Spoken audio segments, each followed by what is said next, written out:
Essayez d'aller manifester votre joie en tant que Française avec des drapeaux français en Algérie et on en reparlera. Comment aller à contre-courant? Comment prendre une posture que personne n'attend? Comment se mettre en position pour laminer vos ennemis? Retourne au Maroc et arrête de nous emmerder. Eh bien, c'est ce qu'on va voir aujourd'hui. Salut les guerriers, dans cette nouvelle leçon de stratégie, nous allons étudier Jean Messia. Là, on va pas étudier une organisation, on va étudier une personne. Et ça vous aidera à élaborer vos propres stratégies. Bon, en ce moment, je mets le petit pull parce qu'il commence à faire froid. Au Rassemblement National ne m'a jamais considéré comme un étranger. Et jamais personne ne m'a demandé mes origines. Ce qui n'est pas le cas de la gauche.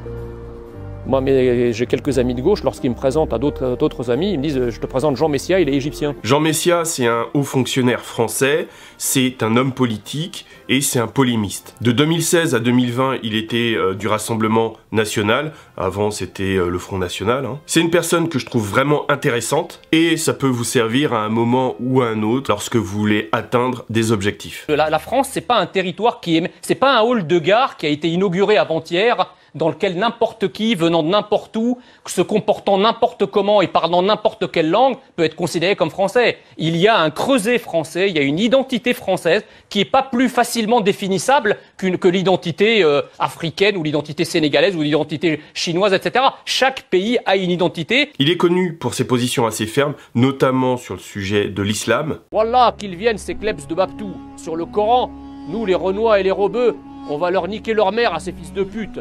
On sait que lorsqu'il est sur un plateau de télé, ça va être intéressant. Le docteur Milton Erickson, un psychiatre, il avait remarqué que lors de réunions de famille, lorsque des familles essayaient de se bouger, d'agir ensemble, il y avait toujours une personne pour perturber cette dynamique. Il y avait toujours un fauteur de trouble. Donc ce qu'il faisait, c'est qu'il mettait symboliquement à l'écart le fauteur de trouble, il le mettait un peu, il l'isolait, de quelque part, pas très loin. Et comme ça, petit à petit, les membres de la famille comprenaient que le problème venait de ce paria. Sauf que Jean Messia, on sait tout de suite que c'est le paria, on sait tout de suite que c'est le mouton noir de l'émission. Et en plus, il assume très clairement. C'est que Time Magazine, en même temps, je veux dire, c'est pas non plus une référence. Time Magazine avait élu... c'est une référence. Bah oui, mais enfin, il avait élu... C'est le journal le plus ludique. Il avait élu homme de l'année Adolf Hitler en 1933, Joseph Staline en 1936 et l'imam Khomeini en 1980. Donc excusez-moi, c'est pas non plus une référence, je dirais, historique au regard des personnalités qui ont été choisies, en tout cas au XXe siècle. Alors qu'on attend d'une personne arabe d'être de gauche et d'être dans la bien-pensance, d'être dans le camp du bien, lui non. Il a pris une posture qui était complètement à l'inverse. Et c'est pour ça qu'il fascine, c'est pour ça qu'il est aussi intéressant, parce qu'il dénote par rapport aux autres. D'accord? Rémigration, pas de souci. Barrez-vous en Égypte, il n'y a pas de problème. Comment vous faites avec les rapprochements conjoints? Comment vous faites avec les rapprochements? Vous avez vu ce que vous venez de me dire? C'est qui est haineux et agressif.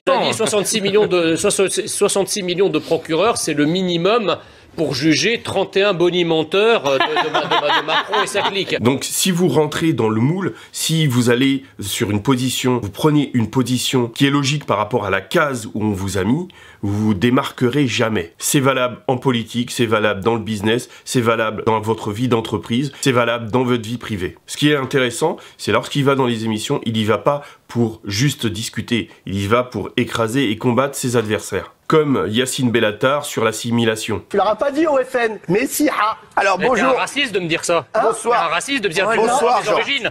Tu me renvoies à mes origines. Non. T'es encore raciste. Mais c'est pas raciste. Tu es un raciste.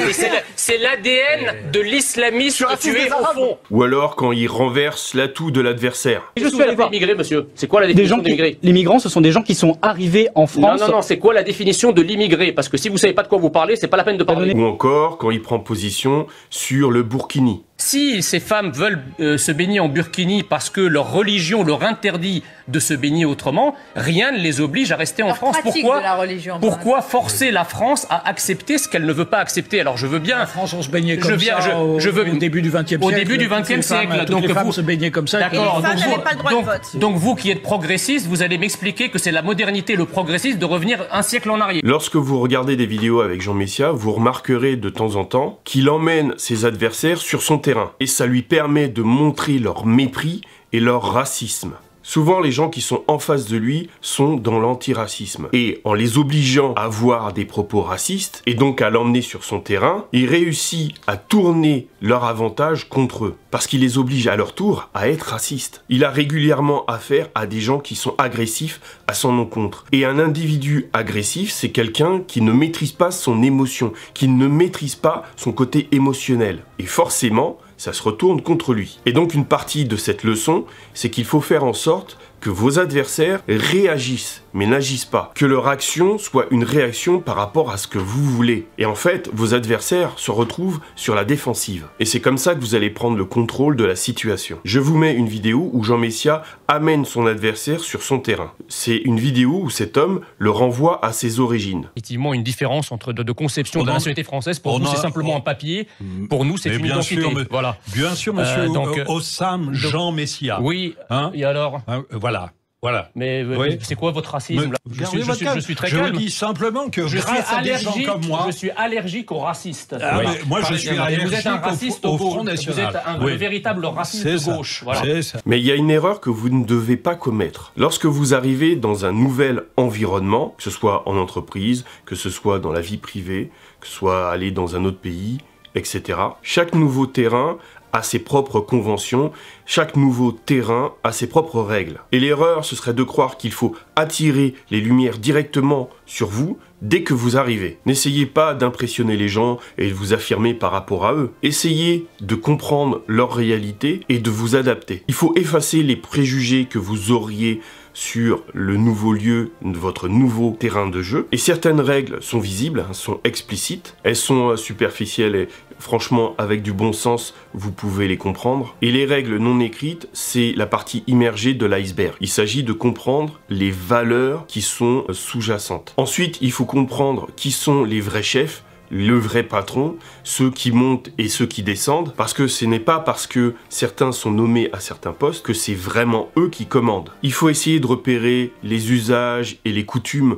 qui paralysent et qui sont pas productives. Et une fois que vous avez une vision complète de la situation, fondez sur vos ennemis et soumettez-les. On vous explique où sont les blindés de Castaner? Où sont les tirs? On peut pas envoyer les blindés parce qu'il y a eu un type qui a... Ah oui, on les a envoyé des blindés comme ça, vous. On a envoyé des blindés contre des gilets jaunes pacifiques. Pour vous permettre d'aller à contre-courant, d'atteindre vos objectifs, d'élaborer une stratégie qui soit percutante, il faut pas oublier qu'en face de vous, il faut vraiment repérer qui a le pouvoir. Il faut pas imaginer que ce soit en entreprise, que ce soit dans un pays, que ce soit même dans des familles élargies, il faut pas imaginer que le pouvoir est démocratique, que le pouvoir est à tout le monde. Il est forcément centralisé dans très peu de mains, il faut le repérer, l'analyser et élaborer par la suite le moyen de prendre ce pouvoir. Écoutez, monsieur Béhanzin, si l'État français était terroriste, en tout cas vous êtes la preuve vivante que la France n'est ni totalitaire, comme vous le dites, ni raciste, ni terroriste, parce que si elle était totalitaire, si elle était raciste, vous seriez au mieux